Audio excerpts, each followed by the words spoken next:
Assalamualaikum warahmatullahi wabarakatuh. Hai teman-teman semua, perkenalkan saya Amdilia Aladawiyah dengan nomor induk mahasiswa 202111331 dari kelas 6I Prodi Hukum Ekonomi Syariah. Tujuan saya membuat video ini yaitu guna memenuhi tugas tengah semester mata kuliah Hukum Penanaman Modal yang diampu oleh Bapak Haq Muhammad Hamka Habibi, SEMA. Pada kesempatan kali ini, saya akan mempresentasikan materi yang berjudul Profil Investasi di Indonesia. Berikut merupakan materi yang akan saya bahas pada video kali ini.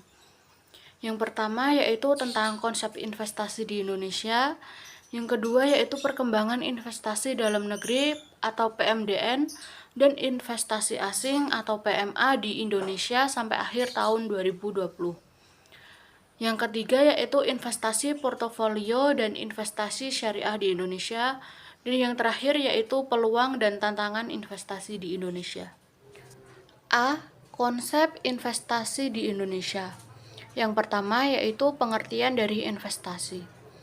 Investasi berasal dari bahasa Inggris, investment dari kata dasar invest yang berarti menanam atau instabmara dalam bahasa Arab yang berarti menjadikan perkembangan dan bertambah jumlahnya.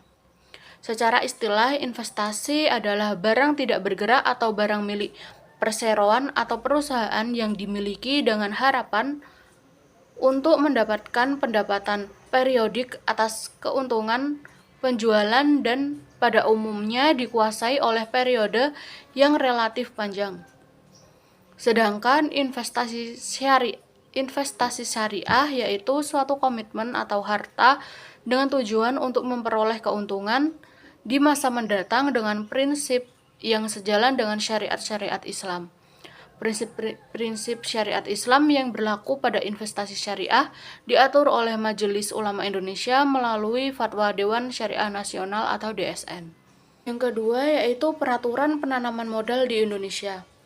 Dalam hal ini diatur dalam Undang-Undang Nomor 25 Tahun 2007 tentang penanaman modal yang menurut ketentuan pasal 40. Dalam ketentuan peralihan Undang-Undang Nomor 25 Tahun 2007 menentukan tetap berlakunya beberapa ketentuan perundang-undangan yang merupakan pelaksanaan dari Undang-Undang Penanaman Modal Asing dan Penanaman Modal Dalam Negeri sebagai berikut. Yang pertama yaitu dalam pasal 35 yang menjelaskan bahwa perjanjian internasional baik bilateral, regional maupun multilateral dalam bidang penanaman modal yang telah disetujui oleh pemerintah sebelum Undang-Undang Penanaman Modal berlaku sampai berakhirnya perjanjian tersebut. Yang kedua, pasal 36 yang menjelaskan bahwa rancangan perjanjian internasional baik bilateral, regional maupun multilateral dalam bidang penanaman modal yang belum disetujui oleh pemerintah Indonesia pada saat Undang-Undang Penanaman Modal ini berlaku wajib disesuaikan dengan undang-undang ini. 3. Pasal 37. Dalam pasal 37 kali ini dibagi menjadi 3, yaitu yang pertama pada saat Undang-Undang Penanaman Modal ini berlaku, semua ketentuan peraturan perundang-undangan yang merupakan peraturan pelaksanaan dari Undang-Undang Nomor 1 Tahun 1967, Undang-Undang Nomor 11 Tahun 1970 tentang penanaman modal asing, dan Undang-Undang Nomor 6 Tahun 1968, Undang-Undang Nomor 12 Tahun 1970 tentang penanaman modal dalam negeri dinyatakan tetap berlaku sepanjang tidak bertentangan dan belum diatur dengan peraturan pelaksanaannya yang baru didasarkan undang-undang ini. Yang kedua yaitu persetujuan penanaman modal dan izin pelaksanaan yang telah diberikan oleh pemerintah berdasarkan Undang-Undang Nomor 1 Tahun 1967, Undang-Undang Nomor 11 Tahun 1970 tentang penanaman modal asing, dan Undang-Undang Nomor 6 Tahun 1968, Undang-Undang Nomor 12 Tahun 1970 tentang penanaman modal dalam negeri, dinyatakan tetap berlaku sampai dengan berakhirnya persetujuan penanaman modal dan izin pelaksanaannya. Dan yang ketiga yaitu permohonan penanaman modal dan permohonan lainnya yang berkaitan dengan penanaman modal yang telah disampaikan kepada instansi yang berwenang pada tanggal disahnya undang-undang ini belum memperoleh persetujuan, pemerintah wajib disesuaikan dengan ketentuan undang-undang ini. B. Perkembangan investasi dalam negeri atau PMDN dan investasi asing atau PMA di Indonesia sampai akhir tahun 2020. Dalam grafik di samping menjelaskan bahwa yang pertama, perkembangan investasi dalam negeri atau PMDN secara nasional, perkembangan realisasi investasi di Indonesia dari tahun 2015 sampai dengan Maret 2020 terus meningkat. Meskipun demikian, secara rata-rata dari tahun 2015 sampai tahun 2020, komposisi investasi asing dan domestik mengalami perubahan. Investasi domestik atau PMDN saat ini lebih mendominasi.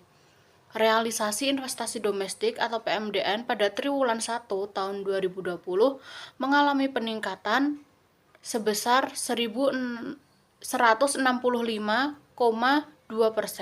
dibanding triwulan 1 pada tahun 2015 atau mengalami kenaikan 29,3% dibanding triwulan 1 tahun 2019.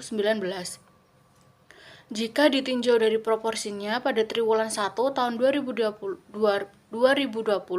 realisasi nilai investasi PMDN sebesar 112,7 triliun. Sebagian besar terserap pada sektor transportasi, gudang dan telekomunikasi sebesar 33,4%, konstruksi sebesar 12,5%, tanaman pangan, perkebunan dan peternakan sebesar 9,2%, perumahan, kawasan industri dan perkantoran sebesar 8,1%, industri makanan sebesar 6,5%, dan yang lainnya sebesar 30,3%. Yang kedua yaitu perkembangan investasi asing atau PMA. Investasi asing atau PMA hanya mengalami kenaikan sebesar 19,4% dibandingkan triwulan 1 tahun 2015 dan mengalami penurunan sebesar 9,2% dibandingkan triwulan 1 tahun 2019. Dari sisi penanaman modal asing atau PMA secara sektoral, PMA didominasi oleh sektor industri logam dasar, barang dari logam, bukan mesin dan peralatan sebesar 22,4%, kemudian diikuti oleh sektor listrik, gas, dan air sebesar 12,8%, transportasi, gudang, dan telekomunikasi sebesar 11,8%, perumahan, kawasan industri, dan perkantoran sebesar 8,9%, industri kimia dan farmasi sebesar 8,4%, dan lain-lainnya sebesar 35,7%. C. Investasi portofolio dan investasi syariah di Indonesia. Yang pertama, investasi portofolio.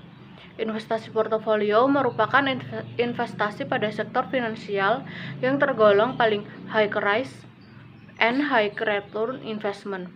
Artinya, peluang untuk memperoleh keuntungan sangat besar, bahkan dapat mencapai ratusan persen per bulan.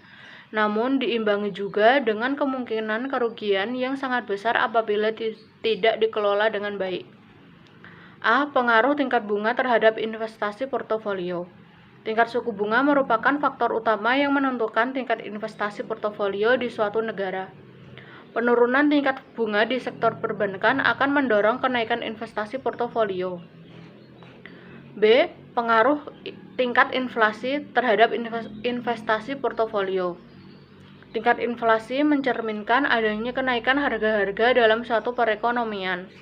Banyak ekonom yang berpendapat bahwa inflasi yang cukup tinggi cenderung berpengaruh negatif terhadap investasi, baik investasi real asset maupun investasi pada sekuritas.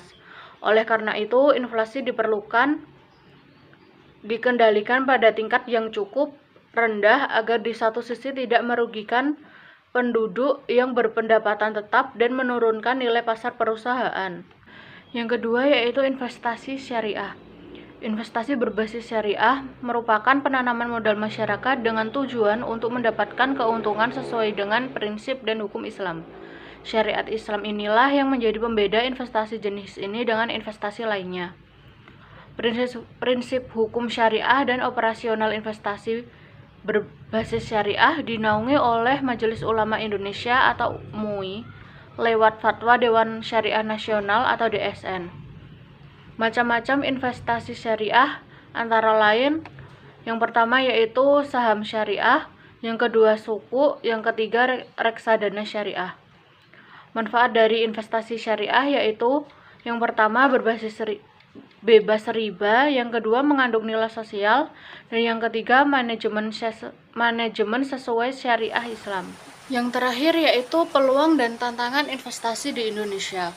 Untuk peluangnya terbagi menjadi dua. Yang pertama, Indonesia memiliki potensi yang besar dalam menarik investasi asing masuk ke dalam negeri.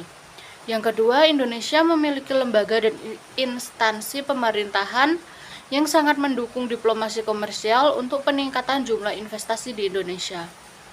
Sedangkan untuk tantangannya yaitu Indonesia hingga saat ini masih belum memiliki blueprint diplomasi ekonomi yang jelas dan terukur dalam menentukan negara-negara prioritas untuk kepentingan perekonomian. Oleh karenanya, arah dan pelaksanaan diplomasi ekonomi Indonesia menjadi tidak maksimal dilakukan. Mungkin itu saja yang dapat saya sampaikan.